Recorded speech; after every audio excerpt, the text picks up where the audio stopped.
नमस्कार, एक बार फिर आपका स्वागत है हमारे चैनल पर। आजकल फिल्म में मुख्य भूमिकाएं निभाने वाले नायकों और नायिकाओं को जितना प्यार दिया जाता है, उतना ही अधिक प्यार और लोकप्रियता फिल्म में खलनायक की भूमिका निभाने वाले अभिनेताओं को दी जाती है। उनमें से एक का नाम है डैनी डेंजोंगपा जी का। जी हाँ दोस्तों, आप लोगों को बॉलीवुड के खुखार खलनायक अभिनेता डैनी जी तो याद ही होगा। हिंदी फिल्मों के दशक भले ही उन्हें खलनायक समझते हो, लेकिन उससे भी पहले वे गायक हैं, चित्रकार हैं, लेखक हैं, संगीतकार हैं, माली हैं और पर्यावरण का संरक्षक हैं। जी हाँ, बियर फैक्ट्री के मालिक होकर सफल व्यवसायी है और इतने सारे चेहरों से सुकून की ज़िंदगी जीने वाले वे एक भले इंसान हैं। उनका छोटा सा नाम डैनी, यह नाम जया भादुड़ी जी का दिया हुआ है, जो पुणे के फिल्म एंड टेलीविज़न संस्थान के एक्टिंग कोर्स में उनकी सहपाठी रही है। शिकार के साथ शिकारी।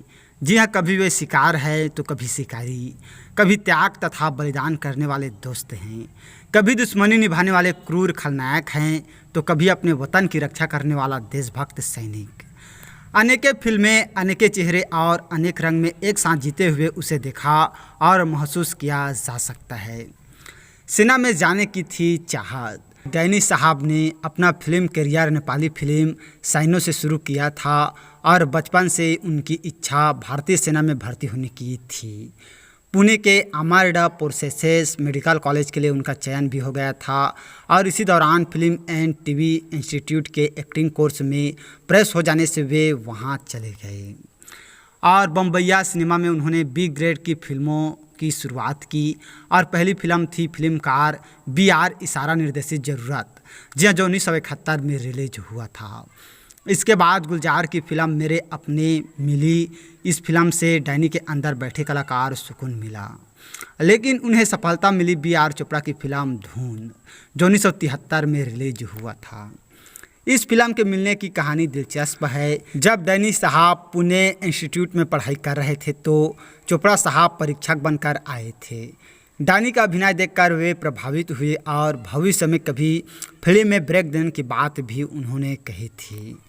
और फिल्म धून के कास्टिंग के दौरान डैनी साहब उनसे मिले और चोपड़ा साहब ने पुलिस इंस्पेक्टर का रोल ऑफर किया, मगर डैनी जी को नायिका के पति का रोल पसंद था और चोपड़ा साहब ने कहा कि पति के रोल के लिए उनकी उम्र छोटी है। और डैनी जी ने दूसरे दिन मेकअप मैन पंडरी दादा से उम्र दराज पति का नेगेटिव बनवाया और सीधे चोपड़ा साहब के सामने जाकर हाजिरी दी। डैनी का फौरन सिलेक्शन हो गया और इस तरह धुंध फिल्म में एक गुंठित विकलांग और लाचार पति के रोल को दर्शकों ने बेहद पसंद किया। खास तौर पर उनके द्वारा कैमरे और फेंकी गई प्लास्टिक की प्लेट वाले सीन पर सिनेमाघरों में देर तक तालियां बजाई गई और यह प्लेट फेंकने वाला सीन डैनी के दिमाग की उपज थी। और धुंध फिल्म के बाद डैनी को उसी तरह के अनेक रोल ऑफर किए गए, लेकिन प्रत्येक ऑफर पर सोच समझकर फैसला वे लेते रहे और उन्होंने पुराने दिग्गज दिलीप कुमार और वर्तमान नायक आमिर खान की तरह रोल पसंद करने के मामले में अपनी चूजी को बनाया। कम काम और बेहतर परिणाम, यह डैनी जी की सफलता का मूल मंत्र रहा है। और फिल्म शोर मचाए चोर, जो 1974 में रिलीज हुआ, उनमें उनके साथी नायक शशि कपूर थे और डैनी जी ने लोकल दादा का रोल निभाकर दर्शकों को खुश किया था। और फिल्म शोर मचाए चोर, जो 1974 में रिलीज हुआ था, उनमें उनके साथी नायक शशि कपूर थे और डैनी साहब ने लोकल दादा का रोल निभाकर दर्शकों को खुश किया था। और इस फिल्म से शशि कपूर साहब से उनकी दोस्ती हो गई।